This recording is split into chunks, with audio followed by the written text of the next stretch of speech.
Halo semuanya, selamat datang. Di video kali ini saya akan mereview jurnal untuk melaksanakan ujian akhir semester yang diberikan oleh dosen saya. Sebelum kita masuk ke pembahasan, izinkan saya memperkenalkan diri saya terlebih dahulu. Perkenalkan, nama saya Kiki Amalia dengan NIM 2105050011, mahasiswa dari Universitas Maritim Raja Ali Haji, Prodi Hubungan Internasional. Mata kuliah Globalisasi dan Media, dosen pengampu Dr. Anastasia Wiusastiwi, MA.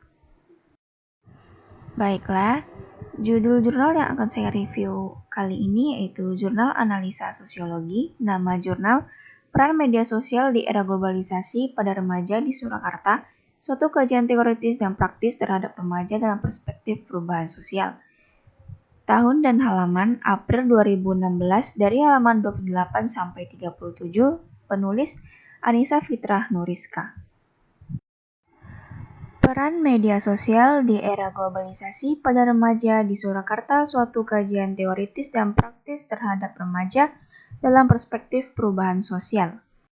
Oke, di slide ini itu terdapat beberapa poin yang bakal kita bahas, yaitu pertama, pendahuluan, kedua, tujuan penelitian, yang ketiga, metodologi penelitian, yang keempat, analisis dan pembahasan, yang kelima, kelebihan dan kekurangan hasil penelitian, yang keenam, penutup, dan yang terakhir yaitu referensi.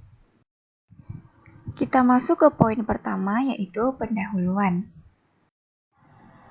Internet sudah menjadi bagian terpenting bagi sebagian masyarakat seluruh dunia.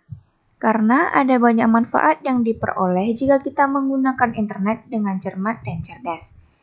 Di dalam penggunaan internet tentunya tidak terlepas dari media sosial di dalamnya, di mana sudah begitu banyak tercipta media sosial yang ada di masyarakat. Bahkan, hampir di setiap negara memiliki media jaringan sosial lokal masing-masing. Media sosial inilah yang menjadi konsumsi bagi para pengguna internet di Indonesia. Tidak kecuali orang-orang di Indonesia, hampir semua orang mempunyai media sosial. Kita bisa mengetahui apa yang sedang terjadi di dunia dengan mengakses berita melalui media sosial. Pengaruh globalisasi tersebut telah membuat banyak anak muda kita kehilangan kepribadian diri sebagai bangsa Indonesia. Globalisasi seperti bumerang yang apabila pelempar tidak bisa menangkap bumerang yang telah dilemparkan dengan baik, maka akan melukai diri sendiri. Perubahan yang terjadi saat ini berlangsung begitu cepat. Perubahan pada remaja khususnya terlihat pada kebudayaan. Perubahan ini bisa jadi satu set perubahan perilaku yang mudah dilakukan, misalnya dalam cara berbicara atau berkomunikasi, berpakaian, makan, dan masuk identitas budaya seseorang. Perubahan pada individu sangat dipengaruhi dari aktivitas yang dilakukan dan tergantung pada pilihan dari individu tersebut dalam berperilaku. Poin kedua yaitu tujuan penelitian. Tujuan penelitian yang ada di dalam jurnal ini adalah untuk mendeskripsikan bagaimana peran media sosial di era globalisasi ini sangat berpengaruh dalam perubahan sosial yang terjadi pada beberapa remaja yang ada di kota Surakarta, Indonesia. Penelitian ini merupakan penelitian yang menggunakan pendekatan kualitatif deskriptif, sumber data yang diperoleh melalui sumber tertulis serta foto. Teknik pengumpulan data yang digunakan dalam penelitian ini adalah wawancara, observasi, dan dokumentasi. Subjek dalam penelitian ini adalah beberapa remaja yang ada di Surakarta yang dianggap memenuhi kriteria sebagai informan. Teknik pemilihan informan yang digunakan adalah teknik purposive sampling. Poin ketiga, metodologi penelitian.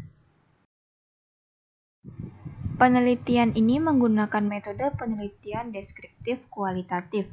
Menurut Nawawi 1991, penelitian deskriptif sebagai prosedur pemecah masalah diselidiki dengan menggambarkan atau melukiskan keadaan subjek atau objek penelitian saat sekarang berdasarkan fakta yang tampak sebagaimana adanya, guna membuat kesimpulan-kesimpulan sebagai hasil analisis permasalahan penelitian. Penelitian ini dilakukan di kota Surakarta dengan sasaran penelitian adalah para remaja. Penelitian dilaksanakan kurang lebih pada bulan Oktober 2016 sampai dengan selesai, terhitung sejak pemilihan judul dan pelaksanaan penelitian sampai pada menyusun laporan penelitian sebagai hasil dari penelitian. Penelitian ini menggunakan sumber data berupa catatan lapangan, transkrip wawancara yang dicatat melalui catatan tertulis maupun melalui alat perekam. Jenis data dalam penelitian ini terdiri dari data kualitatif, terdiri dari transkrip hasil wawancara, catatan lapangan, gambar, foto, rekaman video, dan lain sebagainya. Dalam melakukan penelitian ini, penulis mengumpulkan data dengan cara wawancara, observasi, dokumentasi, dan studi kepustakaan. Peneliti mengamati secara langsung bagaimana perubahan kebudayaan yang terjadi pada remaja di Surakarta. Di dalam menguji keabsahan data penulis menggunakan teknik triangulasi sumber, di mana teknik dengan menggunakan lebih dari satu orang sumber untuk mendapatkan data yang lebih valid dan dianalisa dengan baik. Poin keempat yaitu analisis dan pembahasan. Kita masuk ke bagian pembahasan terlebih dahulu, dan dalam jurnal ini pembahasannya yaitu dalam pembahasan kali ini akan diuraikan beberapa perubahan yang mencakup aspek budaya di dalam masyarakat khususnya pada para remaja. Mengambil dari pendapat Gilin dan Gilin, perubahan sosial adalah sebagai suatu variasi dari cara-cara hidup yang telah diterima, baik karena perubahan-perubahan kondisi geografis, kebudayaan, material, komposisi penduduk, ideologi, maupun karena adanya difusi ataupun penemuan-penemuan baru di masyarakat. Dari pernyataan di atas, disimpulkan bahwa perubahan sosial terjadi karena adanya penemuan-penemuan baru atau juga modifikasi-modifikasi di dalam masyarakat, yang dimana salah satunya merupakan modifikasi dalam teknologi yang semakin berkembang sehingga menciptakan adanya media sosial di kehidupan masyarakat khususnya para remaja. Analisis yang dikemukakan dari peneliti yaitu perubahan yang terjadi pada para remaja ini mencakup yang pertama itu gaya komunikasi. Gaya komunikasi ini banyak dari para remaja mengakui bahwa mereka lebih senang berkomunikasi melalui media sosial karena dapat menghemat waktu tanpa harus bertatap muka, sehingga secara tidak langsung hal ini telah merubah gaya komunikasi dan interaksi. Yang kedua yaitu perubahan bahasa. Walaupun para remaja tetap berbahasa Indonesia dalam kesehariannya, namun tidak dapat dihindari juga adanya pemakaian bahasa asing. Misalnya itu mengomentari foto temannya menggunakan bahasa Inggris, dan apalagi di zaman sekarang ini menggunakan bahasa gaul gitu ya. Misalnya seperti semangat itu bisa jadi cemungut gitu kan. Terus kalau ada bahasa-bahasa yang aneh itu disebut dengan bahasa alay. Nah, yang ketiga, perubahan pola interaksi. Para remaja mengaku mereka dapat menggunakan internet untuk membuka wawasan dan memperluas pergaulan dan pertemanan mereka. Mereka mengakui tanpa bertatap muka pun mereka bisa berkenalan dengan orang tersebut, namun perlu diwaspadai juga karena di zaman sekarang ini begitu banyak terjadi kejahatan di dunia maya. Yang keempat yaitu perubahan penampilan. Ada beberapa dari mereka yang bergaya dengan rambut mereka yang diwarnai beraneka macam warna, mengikuti kebudayaan barat yang mayoritas orang-orang di sana adalah berambut pirang. Dan dari segi pakaian pun ada juga yang berpakaian minim, itu mengikuti style-style dari luar juga seperti dari Korea yang cenderung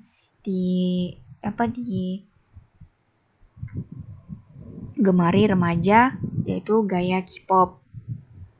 Terus bahkan banyak remaja juga malu untuk memakai pakaian budaya Indonesia sendiri, budaya kita itu seperti memakai batik. Yang terakhir yaitu perubahan pola kebiasaan. Dengan perkembangan media sosial sekarang ini, orang-orang tidak hanya dapat berkomunikasi namun juga bertransaksi jual beli, hingga hal ini menimbulkan perubahan dalam bertransaksi. Dulu kalau orang-orang mau berbelanja baju atau itu harus datang ke toko. Nah, kalau sekarang itu udah berbeda. Sekarang kita tinggal buka aplikasi Shopee, masukkan ke keranjang, check out, dan ya bayar.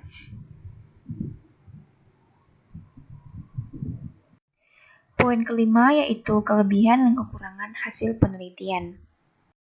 Menurut saya, kelebihan dari hasil penelitian di jurnal ini yaitu penulis memiliki pengalaman secara langsung yang dapat dilihat dari jurnal yang beliau salurkan dan digabungkan ke dalam jurnalnya beserta penjelasannya. Hal ini menjadi keunggulan tersendiri di penelitian ini. Kekurangan dari hasil penelitian ini yaitu penulis terlalu bersifat subjektif dan hanya menghubungkan unsur perubahan pola remaja di dalam jurnalnya. Poin keenam yaitu penutup. Dan di bagian penutup ini juga ada sedikit poin untuk mengingatkan kita. Yang terakhir ini itu referensi warga negara Indonesia yang globalisasi. Baiklah, di sini ada hal yang tidak bisa referensi oleh masyarakat sekarang ini. Dan globalisasi mampu meyakinkan masyarakat Indonesia bahwa liberalisme dapat membawa kemajuan jumlah total referensi perubahan yang terjadi yaitu sampai karena terlalu mengikuti budaya barat ini anggap lebih baik atau keren.